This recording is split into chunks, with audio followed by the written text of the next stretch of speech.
The house wasn't big. It sat at the end of a sleepy cul-de-sac, the kind with cracked sidewalks and mailboxes that leaned like they'd given up on good posture. The paint peeled in long sun-bleached curls. Ivy climbed one side like it had nowhere else to go. Still, it was mine now. Legally, officially mine. The papers were signed 2 weeks after the funeral. To my sister Claire, I leave the house and all its contents, the will had said. No sentimental letters. No instructions. Just that one cold, clipped line. My sister, Lydia, always knew how to make a dramatic exit. We hadn't been close. Not for years. The kind of estrangement that starts with hurt feelings and hardens into something heavier, like grief with its shoes still on. I moved away, she stayed. We texted on holidays. Occasionally. So when I got the call that she'd passed, heart failure, in her sleep, I didn't cry. I just sat very still in my kitchen with the phone to my ear and said, okay. The house smelled like dust and old paper the day I stepped inside. I remember thinking, this is what the end of a life smells like. No candles, no perfume, just neglect and silence. I wandered through the living room first. Everything was exactly as I remembered. Same blue velvet couch. The coffee table still slightly off-center like it always annoyed her, but never enough to fix. I touched the back of the armchair she used to curl up in. The indentation from her body was still there. That's when I noticed the box. It sat on the hallway table. Black wood, maybe cedar, with a small brass clasp. It wasn't locked, just closed. There was a note taped to the lid in Lydia's handwriting. Spiky, all caps, urgent. Open this first. My heart thudded. Lydia wasn't sentimental. She didn't leave notes. She left rooms mid-conversation. So I opened it. Inside was a small, cloth-bound journal, dark green and worn soft at the corners. I lifted it carefully. There was no title, just the first page scrawled in ink. For Claire. Don't forgive me yet. That was when I sat down. Not because I was tired, but because the ground beneath what I thought I knew had just shifted. I stared at the words, don't forgive me yet. Like she knew I would. Like she assumed I'd need to. The first few pages of the journal were dated a year before Lydia died. She hadn't written much, just short entries, scattered thoughts. March 4th, he came again today. I told him no. He smiled like I just said yes. March 19th, something's in the wall. Not metaphorical. Actual noise. I'm not crazy. April 2nd, Claire would never believe me. But maybe she will now. Maybe she has to. The handwriting got shakier as the entries went on. I kept flipping pages, heart pounding, until I reached the one that stopped me cold. May 5th, the crawl space is sealed from the inside. I heard it breathing. Breathing. I set the journal down like it might bite me. The rational part of my brain, always the loudest, wanted to laugh. My sister had a flair for drama. Yes, but she wasn't delusional. And yet, I didn't leave the house that night. I couldn't. Instead, I walked through each room like a memory thief. Lydia's bedroom was untouched, her books still stacked in towers beside the bed. A water glass by the lamp, half full. The sheets even smelled like her, lavender and dry shampoo. I didn't sleep. I listened. And at 2:13 a.m., I heard it. Not a creak. Not a pipe. A sound. Soft. Ragged. Like something trying not to be heard. It came from the hallway. I got up, barefoot, clutching the journal like it could protect me. The hallway was empty. But the sound was real. I followed it, past the linen closet, past the attic hatch, until I reached the back wall. The wallpaper here had peeled slightly at the corner. I reached out, tugged gently, and part of it lifted. Behind it, a seam in the wood paneling I'd never noticed. A hairline crack, barely there. I pressed, and it moved. The wall opened inward, slow, groaning like a secret being exhaled. Behind it, stairs. Narrow, descending into darkness. There was no light switch. Just the musty smell of old wood, and something else. Something wrong. I stood there, frozen between the house I knew and the one she left behind. Then I did what I always swore I wouldn't. I stepped inside. The first thing that hit me was the cold. It wasn't the kind of chill you get from a drafty basement. It was sharper, almost damp, like air that hadn't been breathed in years. I held my phone up, flashlight on, and took one slow step at a time. The wood creaked under my weight, groaning like it wasn't used to visitors. The staircase ended in a small landing. From there, the space widened into what looked like an unfinished cellar. The air felt thicker down here, and the only sound was my own breathing. Too loud, too fast. Then I saw it. On the far wall, a door, smaller than normal, painted the same dull color as the surrounding wood. No knob, just a circular indentation at its center, like something should fit into it. I approached slowly. That's when I realized what was making the room feel off. The walls. They weren't bare. They were lined with photographs. Hundreds of them. Some old, curling at the edges. Others recent. All taped or pinned with careful precision. And they weren't random. They were all photos of me. My stomach dropped. Some from childhood. Me in a Halloween costume at age 7. Me at the zoo with our dad. Then older. High school graduation. A blurry one from college. A selfie I posted last year, taken at a coffee shop in Portland. Photos I didn't know Lydia had. Some I didn't even recognize. And then, worse, some clearly not taken by her. Me outside my old apartment. At the farmer's market. At a gas station late at night. All taken from a distance. All watched. There was no denying it. Someone had been following me. Documenting me. For years. I stumbled back, nearly tripping on a crate by the wall. Inside it, more photos. But these weren't just of me. They were of Lydia, too. And someone else. A man. Always blurry. Always just out of focus. In one, he stood at the edge of a playground. In another, behind Lydia in a grocery store mirror. Her captions were scrawled beneath each photo in ink. Same eyes. Same scar. He's watching again.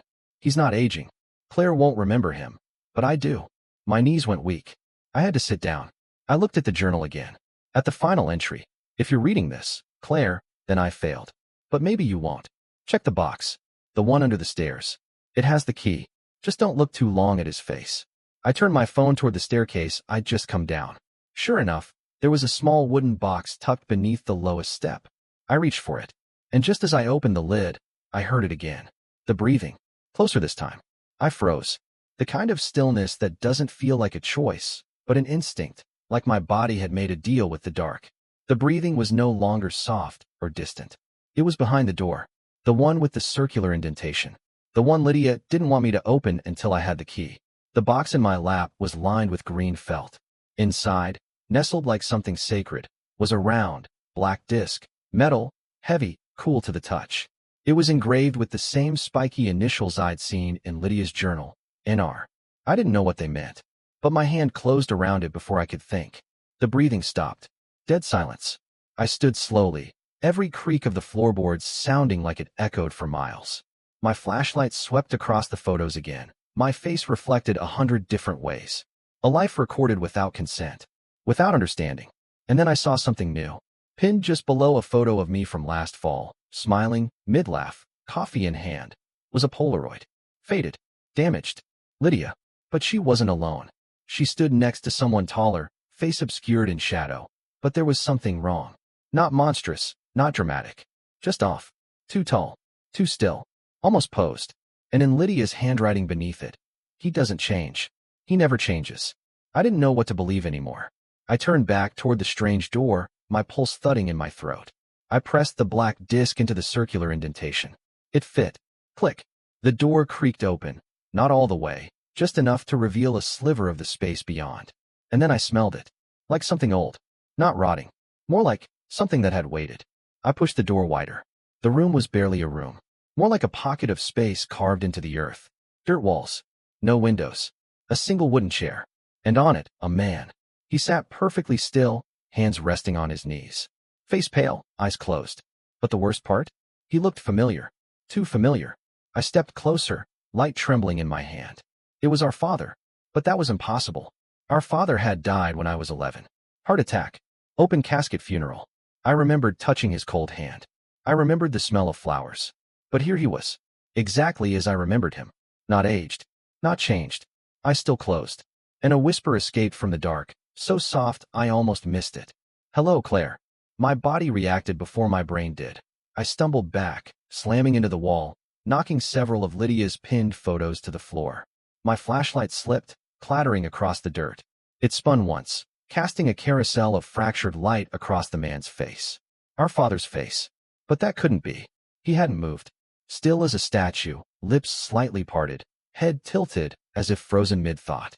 But I had heard it. That whisper. My name. In a voice I hadn't heard in 20 years. A voice I shouldn't have heard again. I crept closer, legs trembling, and crouched to retrieve the flashlight. When I aimed it back at the chair, I realized something else. His eyes were open now. Not wide, not blinking. Just open. Watching me. No emotion. No flicker of recognition. Just a steady, unblinking stare that rooted me to the ground. Dad? I whispered, immediately hating the way the word felt in my mouth. Nothing. I stepped forward, light fixed on his face. He didn't move. Then I saw it, his left hand. It was bandaged. Not fresh, but recent enough that the gauze was still clean. Around his wrist was something else, a bracelet. A hospital tag. I leaned in. It wasn't from a hospital I recognized. In fact, it didn't list a name at all. Just initials. And her same as the key. Same as Lydia's notes. I took a deep breath, heart rattling like a coin in a tin can, and looked closer at the walls behind him. Symbols. Etched into the dirt. Carved deep, crudely, in repeating patterns, some I recognized from Lydia's journal, others from nowhere at all. And above them, scratched in jagged letters, "Remembering is a trap." The flashlight flickered. Panic surged in me like a wave. I backed out of the room, tripping over the uneven floor, heart thudding like it wanted to outrun me. I slammed the strange door shut, the metal disc falling out and clattering onto the ground. The breathing had stopped again. So had the whispering. But the watching hadn't. I could feel it. I collapsed onto the bottom stair, trying to steady my breath, the journal pressed tight to my chest like a life vest in a flood. Why had Lydia left this to me? Why hide this creature, this man, this thing with our father's face? I flipped through the journal again, desperate now. Toward the end, she'd written less and less. Just one word over and over, breach. And finally, if I go missing, Claire, don't call the police. Don't trust what they find. Don't let him follow you. And whatever you do, don't bring him upstairs. I slammed the journal shut. Because upstairs. I'd left the front door open. And now, I could hear the stairs creaking behind me, one at a time. I didn't move. I couldn't. The creaking came slow, deliberate, like someone testing each step. The kind of sound you don't just hear, you feel it in your spine.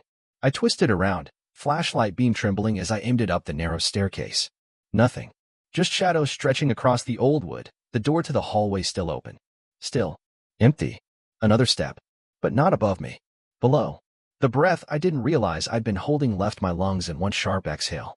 I spun around too fast, light stuttering across the walls, catching again on the door I just slammed shut. Still closed. The disc-shaped key lay where I dropped it. Cold. Innocent-looking. But the creak had come from behind it. My hand shook as I picked up the key. My mind was racing, some primal part screaming for me to run, to get out, to not look back. But that other part, the part that looked like Lydia, that sounded like her voice, said, "You can't leave it like this." So I didn't. I didn't run. I turned the disc in my hand, hesitated, then slid it back into the door. Click. The door unlatched again with a low, almost sighing sound. I pushed it open a crack. The chair was empty. The man, the figure, the thing that looked like my father, was gone. But carved into the chair's seat, fresh, still flaking with splinters, was a single word: Claire. I staggered back. I didn't scream. I wanted to. But my fear had folded into something tighter. Something quieter. I bolted up the stairs two at a time, slamming the hidden wall shut behind me. I pressed my weight against it, like I could hold back whatever had slipped out. The silence was suffocating. And then, my phone buzzed in my pocket. I fumbled for it. A text. From a number I didn't recognize. Unknown? Are you safe? My thumbs hovered. I typed back. Who is this? A moment passed. Then another buzz. Unknown. I used to be Lydia's contact. She told me this might happen. You need to leave. Who are you? I typed again, fingers trembling. Unknown. Check the fireplace. Behind the panel. There's a burner phone. Use that. Not yours. You're already being watched. That's when the living room light flicked on. I hadn't turned it on. And I was alone. Or at least, I had been. My legs moved before my brain caught up. I sprinted down the hallway, past the photo-lined walls, past the echo of creaking wood, straight into the living room. The light was on. Soft. Yellow. Familiar in the worst possible way. I stood in the doorway, holding my breath, scanning every inch. Nothing. No footsteps. No shadows. No man. But someone had been here. The light switch was flipped. And on the coffee table, next to an old coaster and a half-burnt candle, lay something I hadn't seen in years, a photo. Of Lydia and me. Back when we were kids. On the front porch. Popsicles in hand, her arm slung over my shoulder.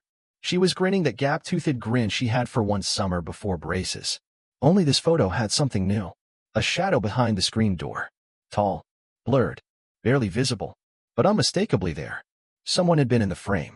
I staggered backward, knees brushing the edge of the couch. That's when I remembered the message. The fireplace. I dropped to my knees and reached into the hearth. The bricks were cold, gritty. My fingers scraped along the back wall until click. A panel shifted. Behind it, a plastic bag. Inside, an old flip phone, already powered on. 2 bars. 1 contact. No name. Just a number. The screen blinked. New message. Don't trust the photos. I didn't even breathe. I just sat there, trying to process it all, the hidden room, the figure in the chair, the photos of me that weren't mine, and now, this, messages from someone who seemed to know more than they should. The phone buzzed again. You have 10 minutes. Then the loop starts over. The loop? Another buzz.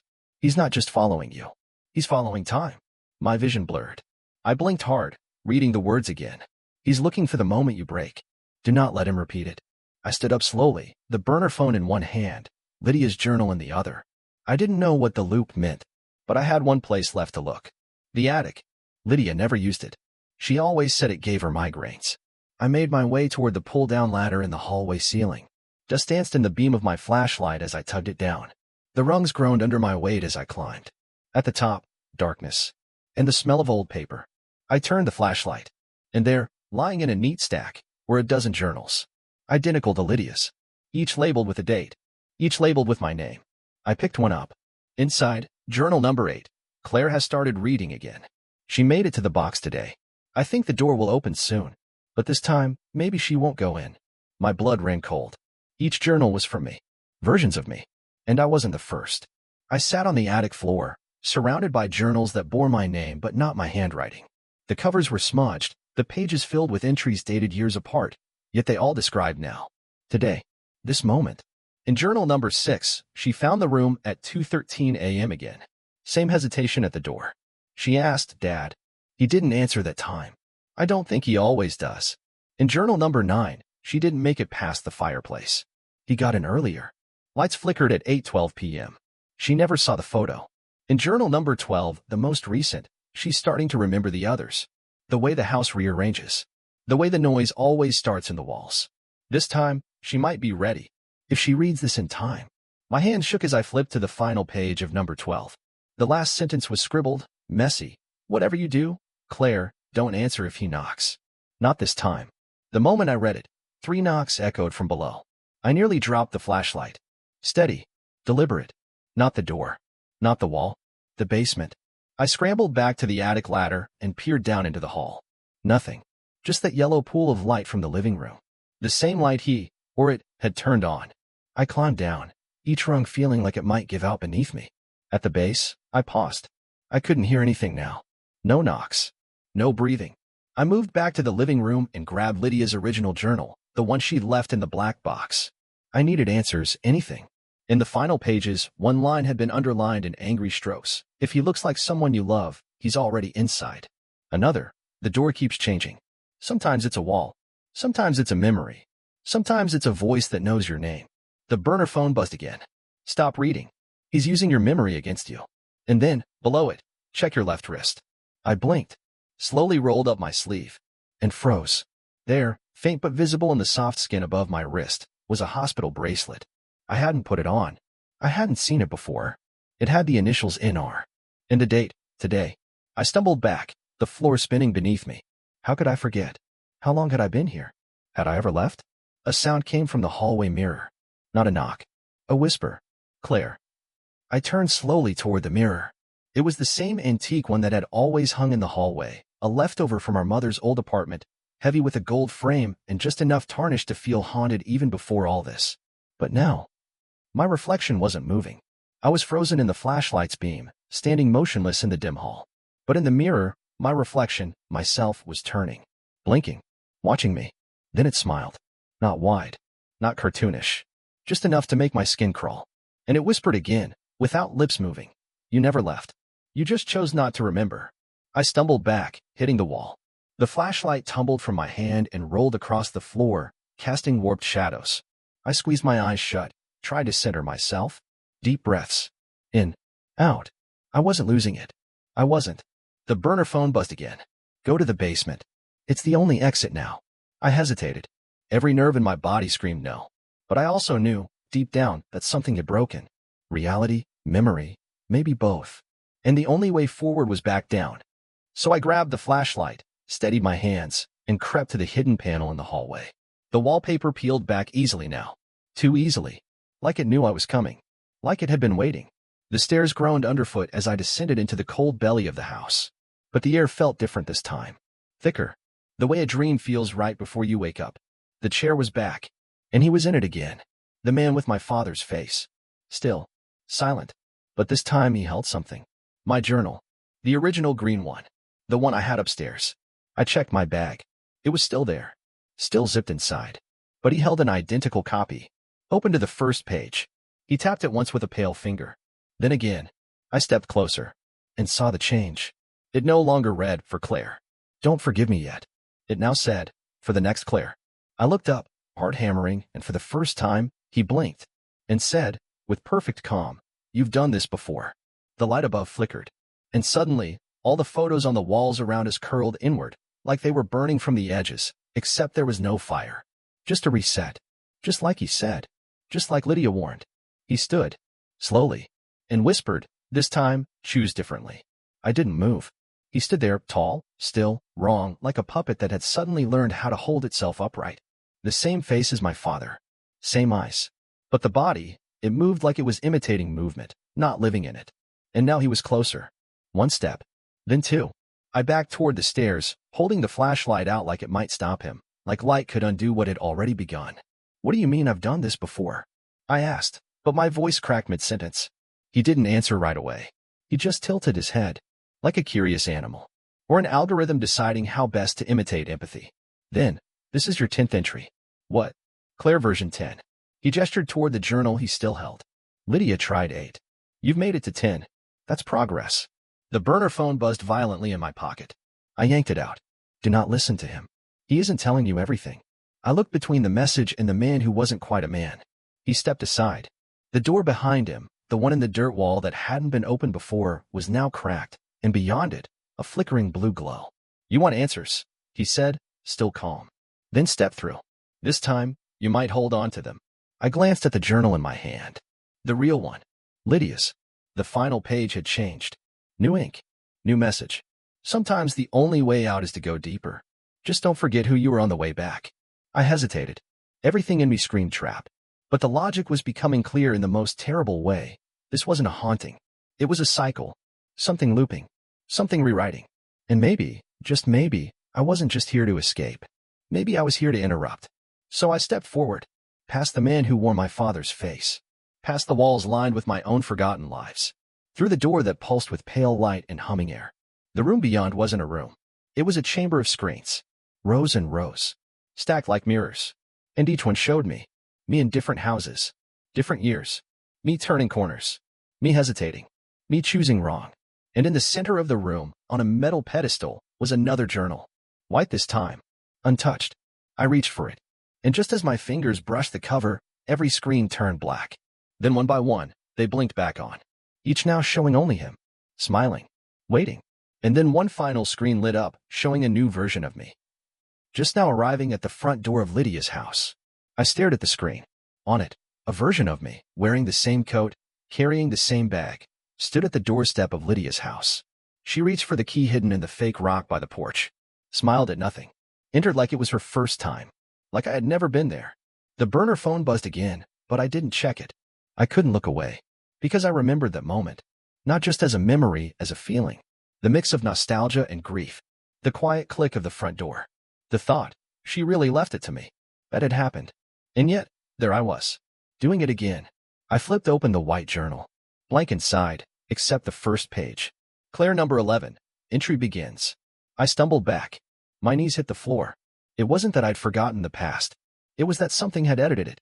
Like rewriting the same sentence until even the punctuation forgets what came first. That's what Lydia had meant. This wasn't about guilt. Or grief. Or even death. This was about retention. Something this presence, this house, this face that wore our father like a disguise, wasn't haunting us. It was studying us. And each time I returned, it watched. It adapted. It learned. I looked around the chamber, every screen still locked on the smiling not-father. His eyes never blinked. Then the voice spoke again, this time from behind me. I told you. You've done this before. I turned slowly. He stood at the threshold. Calm. Tall. Head tilted like a predator with patience. You always ask the same questions, he said. You always panic at the door. You always trust the journal. But you never notice what's missing. I swallowed. What's missing? He stepped forward.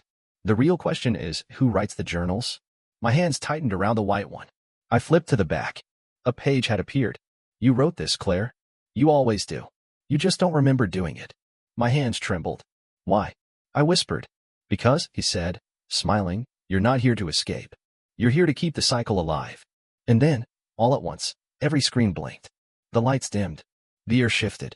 And in that silence, I understood the truth. I wasn't the observer. I was the reset. My knees buckled. I sat on the cold floor, journal open in my lap, the words swimming as if the page itself was losing grip on its meaning. You're not here to escape. You're here to keep the cycle alive. It echoed, loudest in my bones. Across the screens, versions of me looped through the same motions, opening the box, finding the journal, discovering the door, stepping into the dark. Over and over.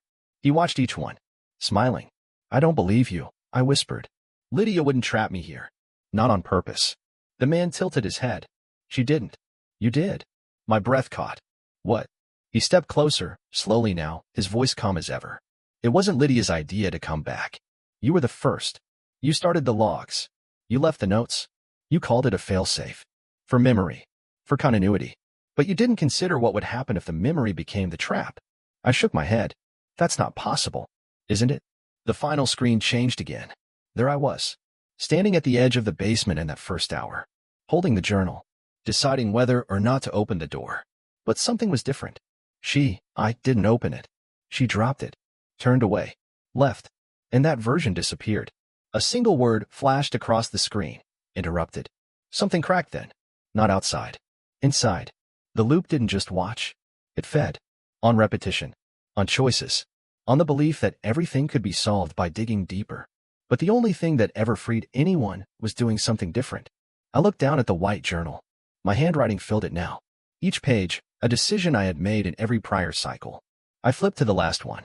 One sentence. Burn it. I stood. The man's expression finally changed. Just a flicker. A crease at the edge of his mouth. Not fear, but doubt. I moved toward the center pedestal. Ripped the journal's pages out, one by one. Tore them down to scraps. The screens flickered. The air trembled. And I struck a match. The flame caught fast. Too fast. The room held. Not with wind, but with memory. Screams. Laughs. Moments. All shredding in reverse. The man reached forward, too late. Because I understood it now. To escape a loop, you don't run. You refuse the script. The flames rose. The screens cracked. And everything, Lydia, the house, the journals, the door, collapsed inward like a memory finally released. I opened my eyes in the sunlight. In a quiet kitchen. No journal. No house. No photos. Just my own breath. And a voice from behind me, light and real. Claire. I turned. It was Lydia. Holding coffee. Alive. That dream? She asked. I stared. Then smiled. I think I just woke up. She smiled back. Good. You've been asleep a long time.